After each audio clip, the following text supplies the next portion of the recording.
नमस्कार दोस्तों, आपका स्वागत है आज के नए वीडियो में।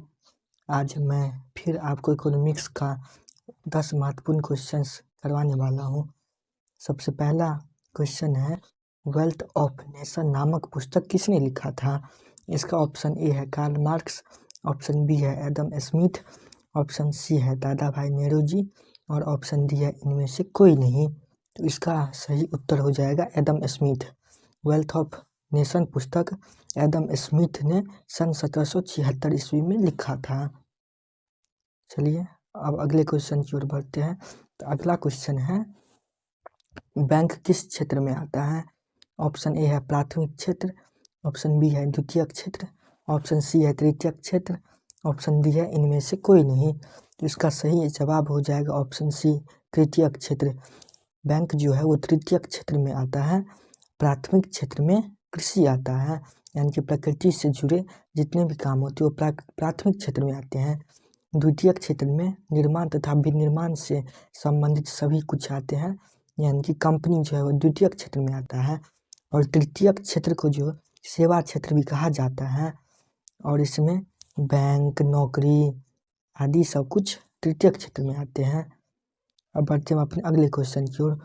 अगला क्वेश्चन हमारा है, इनमें से कौन उत्पादन के कारक हैं? ऑप्शन ए है पूंजी, ऑप्शन बी है भूमि, ऑप्शन सी है श्रमिक, ऑप्शन डी है इनमें से सभी। इसका सही जवाब हो जाएगा डी, इनमें से सभी। उत्पादन के 4 कारक होते हैं, पहला पूंजी, दूसरा भूमि, तीसरा श्रमिक और एक चौथा भी होता है, वो उद्यमी होता है। यानी कि इसका सही जवाब डी हो जाएगा, इनमें से सभी। अब हम बढ़ते हैं अपने अगले क्वेश्चन की ओर। तो हमारा अगला क्वेश्चन है, दास कैपिटल किसकी रचना है? ऑप्शन ए है कार्ल मार्क्स, ऑप्शन बी है एडम स्मिथ, ऑप्शन डी है स्टालिन, ऑप्शन डी है इनमें से कोई नहीं। इसका सही जवाब हो जाएगा option A Karl Marx. Das Kapital Karl Marx की रचना है और इन्होंने इस पुस्तक को 1868 ईस्वी में लिखा था। और जैसा कि मैंने आपको सबसे पहले क्वेश्चन में ही बता दिया, एडम स्मिथ ने वेल्थ ऑफ नेशन पुस्तक 1776 ईस्वी में लिखा था। अब हम बढ़ते हैं अपने अगले क्वेश्चन की ओर। तो हमारा अगला क्वेश्चन है, किसी श्रम के बदले मिले धन को क्या कहते हैं? ऑप्शन ए है प्रयोजित आय, ऑप्शन बी है मौद्रिक आय, ऑप्शन सी है वास्तविक आय, ऑप्शन डी है राष्ट्रीय आय। इसका सही उत्तर हो जाएगा मौद्रिक आय, यानी कि किसी श्रम के बदले मिले धन को मौद्रिक आय कहा जाता है।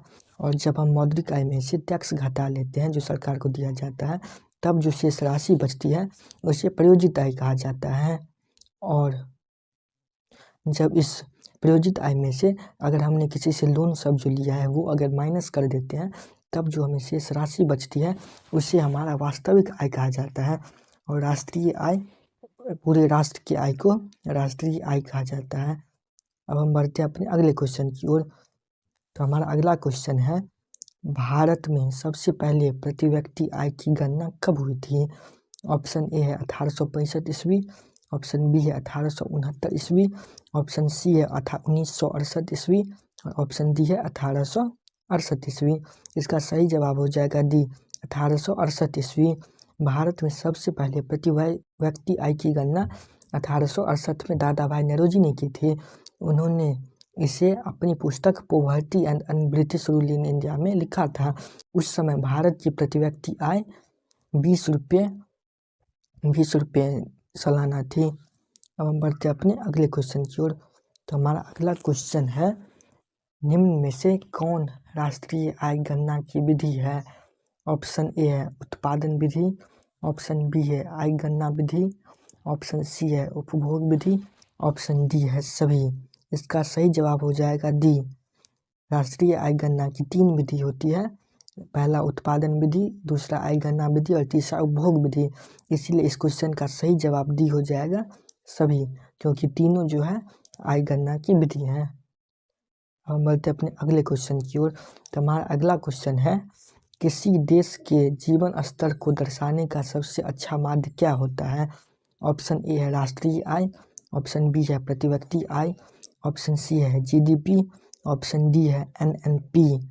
इसका सही जवाब हो जाएगा ऑप्शन बी प्रति व्यक्ति आय, यानी कि किसी देश के जीवन स्तर को दर्शाने का सबसे अच्छा माध्य प्रति व्यक्ति आय हो जाता है। अब बढ़ते हम अपने अगले क्वेश्चन की ओर। हमारा अगला क्वेश्चन कह रहा है किसी देश के प्रगति को दर्शाने का सबसे अच्छा माध्यम होता है। ऑप्शन ए है राष्ट्रीय आय, ऑप्शन बी है प्रति व्यक्ति आय, ऑप्शन सी है जीडीपी, ऑप्शन डी है एनएनपी। तो इसका सही जवाब ऑप्शन सी हो जाएगा, जीडीपी। किसी देश के प्रगति को दर्शाने का सबसे अच्छा जो माध्यम होता है वो जीडीपी होता है, और किसी देश के जीवन स्तर को सबसे अच्छा दर्शाने का जो माध्यम होता है वो प्रति व्यक्ति आय होता है। मैं आशा करता हूँ ये दोनों आप समझ गए होंगे। हम बढ़ते हैं अपने अगले क्वेश्चन की ओर। हमारा अगला क्वेश्चन है तेंदुलकर समिति के अनुसार प्रतिदिन कितने रुपए से कम खर्च करने वाले व्यक्ति को गरीब कहा गया शहरी क्षेत्र में। ऑप्शन ए है 27 रुपया प्रतिदिन, ऑप्शन बी है 30 रुपया प्रतिदिन, ऑप्शन सी है 33 रुपया प्रतिदिन, और ऑप्शन डी है 40 रुपया प्रतिदिन। तो इसका सही जवाब हो जाएगा ऑप्शन सी 33 रुपया प्रतिदिन। यानी कि तेंदुलकर समिति जो कि 2009 ईस्वी में बनी थी, इन्होंने बताया अगर कोई व्यक्ति शहर में प्रतिदिन 33 रुपया से कम खर्च कर रहा है तो उसे गरीब माना जाएगा, और जो व्यक्ति गांव में रहता है वो अगर 27 रुपये से कम खर्च कर रहा है तो उसे गरीब माना जाएगा।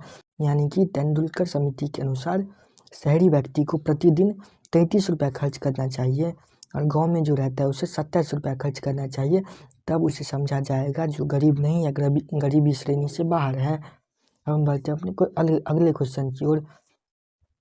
हमारा अगला क्वेश्चन कह रहा है श्री रंगराजन समिति के अनुसार प्रतिदिन कितने रुपए से कम खर्च करने वाले व्यक्ति को गरीब कहा गया ग्रामीण क्षेत्र में।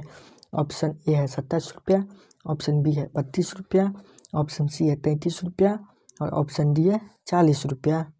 तो इसका सही उत्तर हो जाएगा ऑप्शन बी 32 रुपया।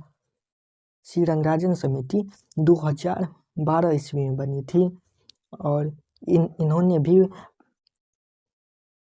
प्रतिदिन कितना रुपया आदमी खर्च करेगा तो उसे गरीब नहीं माना जाएगा वो बताया था।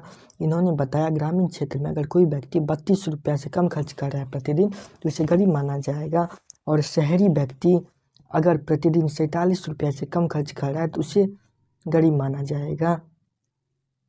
आशा करता हूँ मैं आप ये दोनों भी समझ गए होंगे। एक बार मैं फिर से बता देता हूँ।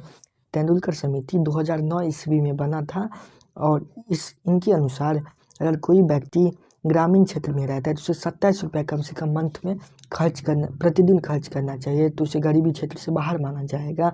और अगर कोई व्यक्ति शहर में रहता है तो अगर 33 रुपया से ज़्यादा खर्च कर रहा है रोज़ तो उसे गरीब नहीं माना जाएगा, अगर वो इससे कम खर्च कर रहा है तो उसे गरीब माना जाएगा।